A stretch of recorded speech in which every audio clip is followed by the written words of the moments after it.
मेरा नाम है Rajat and you are watching India's number one Hindi gay story channel. बातों बातों में विशाल भैया की जांघ पर नकुल ने हाथ रख दिया। विशाल भैया, क्या हुआ? आप इतने उदास क्यों हो? आप तो हमेशा मस्ती के मूड में रहते हो, फुल ऑन मस्ती करते हो आप, और आपको तो कोई कभी रोक भी नहीं सकता। आज आप इतने उदास क्यों हो? क्या हुआ? मुझे तो बताओ। विशाल भैया गहरी सोच में डूबे हुए थे। वो कुछ बोल नहीं रहे थे और नकुल लगातार उन्हें फोर्स कर रहा था ताकि वो अपने दिल की बात कह डालें। इस सब में नकुल का हाथ विशाल भैया की जांघ पर अब घूमने लगा था और धीरे धीरे कर कर अपनी पकड़ बना रहा था। विशाल भैया का ध्यान बिल्कुल भी नहीं था इस पर। नकुल ने उनकी जांघ पर हाथ जो घुमा रहा था उसे थोड़ा सा कस के टाइट किया और विशाल भैया की उफ निकल गई। वो नकुल से बोले, अरे अरे, क्या कर रहे हो ये तुम? नकुल बोला, कुछ खास नहीं, बस यूं ही। आप बताओ तो सही, क्या हुआ? नकुल ने फिर से विशाल को टॉपिक भुला दिया। विशाल भैया नकुल से बोले, क्या ही बोलूं यार मैं तुम्हें। इतनी कोशिश की मैंने, इतनी कोशिश की, और साला हाथ कुछ ना आया। नकुल ने फिर से कहा, मुझे तो बताओ भैया, पूरी बात नहीं बताओगे तो मैं समझूंगा कैसे? विशाल भैया नकुल से बोले, तुम्हें मास्टर साहब की बेटी याद है, सुगंधा? हाँ, याद है, पता है, जानता हूँ मैं उसे। विशाल भैया बोले, यार कब से कोशिश कर रहा हूँ कि वो लड़की मेरे से पट जाए, पर वो लड़की है कि हाथ ही नहीं आती। और अब पता चला है कि कुछ ही दिनों में उसे देखने आने वाले हैं लोग। अब मैं क्या करूँ, कुछ समझ में नहीं आ रहा।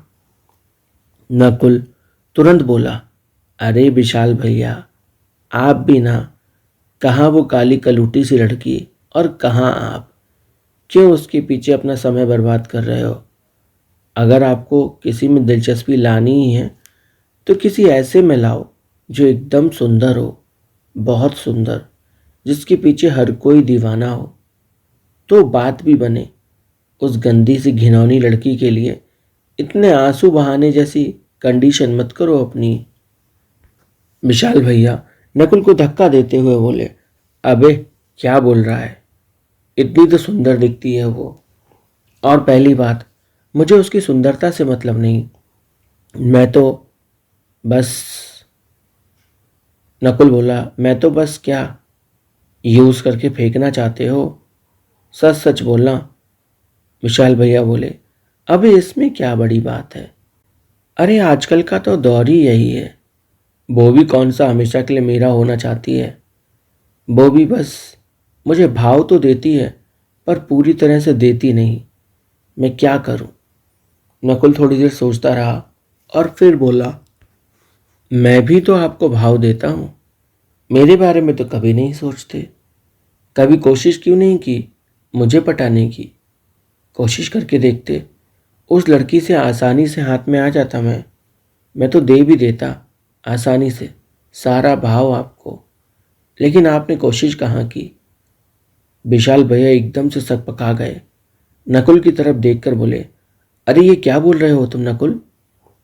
नकुल बोला, क्या बोल रहा हूँ, कुछ गलत थोड़ी बोल रहा हूँ। अब अपने दिल की बात भी ना करूँ आपसे तो फिर क्या करूँ? आप तो कभी समझते हो नहीं।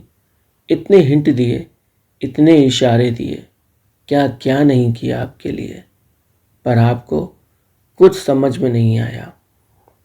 विशाल भैया बोले, मैं सच में कुछ नहीं समझ पा रहा। तुमने क्या किया मेरे लिए, बताओ ना।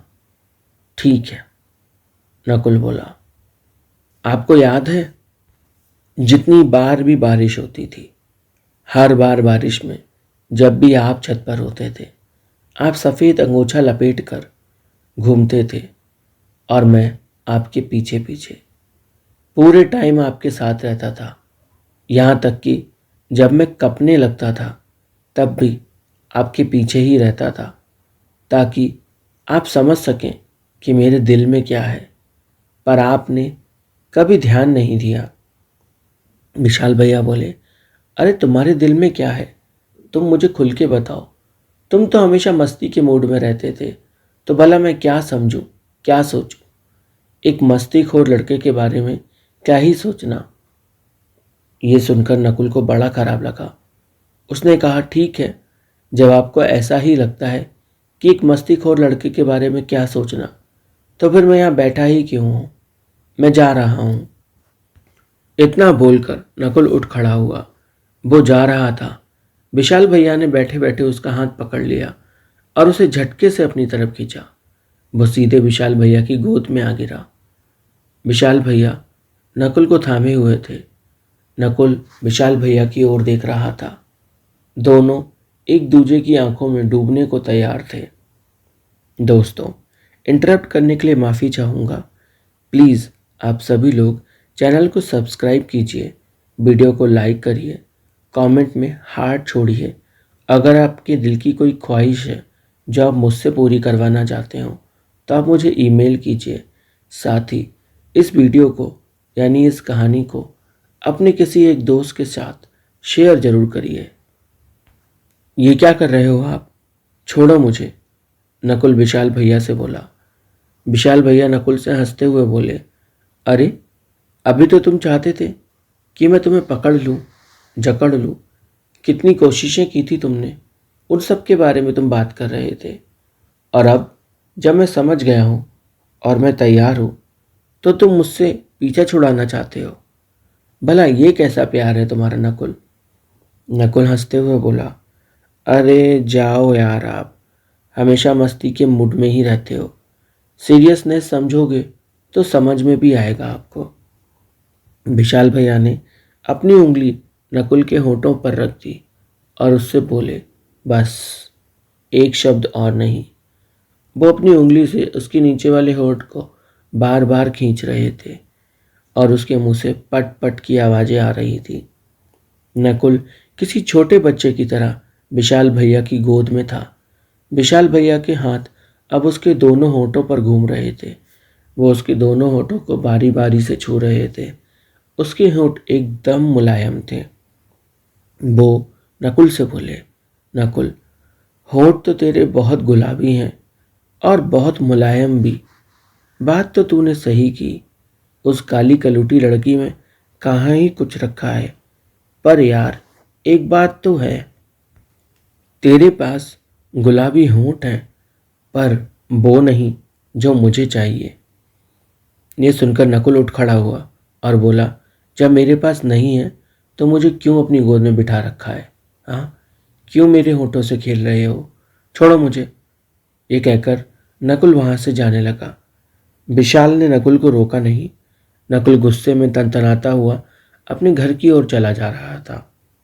वो लगभग अपने घर पहुंच ही गया था कि विशाल भैया ने पीछे से आवाज़ दी, नकुल रुकना। नकुल रुक गया। वो तो कब से यही चाहता था कि विशाल उसे रोक ले। विशाल भैया नकुल से बोले, इधर आओ। नकुल विशाल भैया के पास गया। फिर विशाल भैया नकुल का हाथ पकड़कर उसे अपने घर पर ले गए। अपने घर ले जाकर विशाल भैया ने सबसे पहले कुंडी लगाई। नकुल विशाल भैया से बोला, क्या बात है, करना क्या चाहते हो? विशाल भैया हंसते हुए नकुल से बोले, तुम्हें क्या लग रहा है कि मैं क्या करने वाला हूँ? नकुल ने कहा, आपसे कहाँ ही कुछ हो पाएगा। आप तो बस उस लड़की के पीछे पड़े रहो। वही आपकी प्रेमिका है ना, पागल हो जाओ उसके लिए। विशाल हंसते हुए बोला, अरे अपने विशाल भैया पे थोड़ा सा तो भरोसा रखो। वो एक साथ कई लोगों की आग बुझा सकते हैं, तो तुम्हारी आग क्या है? थोड़ा सा तो तसल्ली करो। पूरी बुझाऊंगा, बहुत अच्छे से बुझाऊंगा। दोबारा आग नहीं लगेगी तुम्हें। नकुल हंसते हुए बोला, अरे जाने दो, आपके बस का नहीं। उसके लिए मर्द चाहिए, मर्द। और कहाँ आप अभी सही से जवान भी नहीं हुए। जवानी भी आपकी सही से फूट नहीं पाई। कच्ची जवानी है आपकी। आप रहने दो, आपसे कुछ नहीं हो पाएगा, बस आप बैठे रहो, समझे? नकुल की बातें सुनकर विशाल भैया का खून खौल गया। उन्होंने नकुल को सर से पकड़ा, उसके सर के बालों को पकड़ा और उसे जबरदस्ती नीचे जमीन पर बिठा दिया। नकुल घुटनों पर था और विशाल भैया उसके सामने खड़े थे। वो नकुल से बोले, बोल, तैयार है अब तू? बहुत ज्यादा जबान चलती है तेरी, तेरा मुंह ही बंद कराता हूं। इतना ज्यादा क्यों बोलता है रे तू? चल पहले मुझे इसका जवाब दे।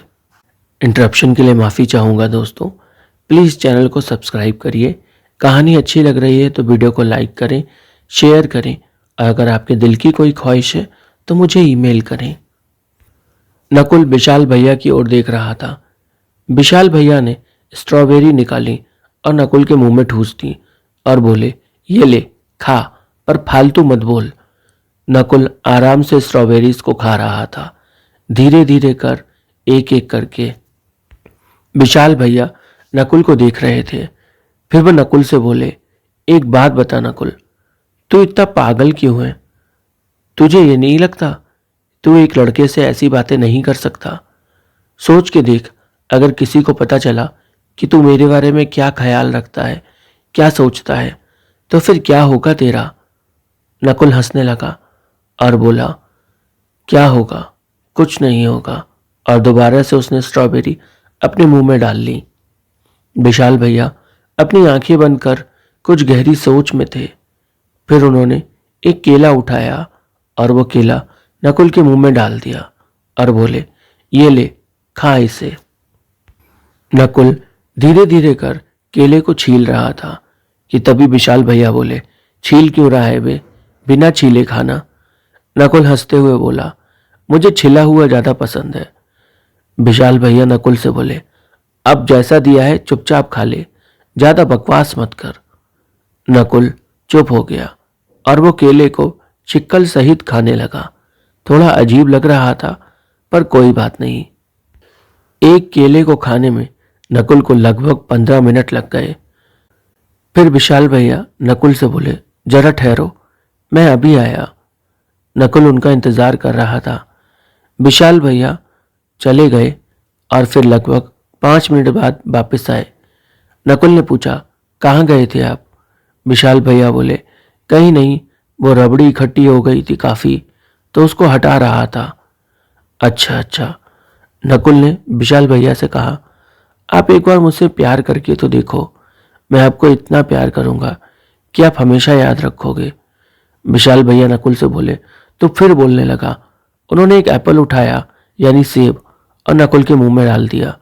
नकुल से बोले, चुपचाप इसे खा, अभी तुझे मैंने स्ट्रॉबेरी खिलाई, केला खिलाई और अब सेब खिला रहा हूं, लेकिन चुप रह, समझा ना?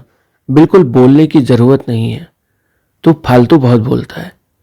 नकुल हंसते हुए विशाल भैया की ओर देख रहा था और बोला, मेरा मुंह आप बंद करा सकते हो, अगर आप में हिम्मत है तो करा दो ना। मैं तो कब से इंतजार कर रहा हूं कि कोई तो हो जो मेरा मुंह बंद करा सके। और वही मैं आपके बारे में सोच रहा था। मुझे लगा था कि आप तो मेरा मुंह बंद अच्छे से करा ही दोगे, पर आपसे तो कुछ नहीं हो पाता। वैसे ये रबड़ी कहाँ से लाए थे आप? काफी गंदी स्मेल आ रही है इसमें से। विशाल भैया नकुल से बोले, अब गंदी स्मेल तो आएगी ही ना, जब इतने दिनों के बाद बाहर निकलेगी। रोज रोज निकलेगी तो फिर स्मेल नहीं आएगी, और कोई खाता भी नहीं है।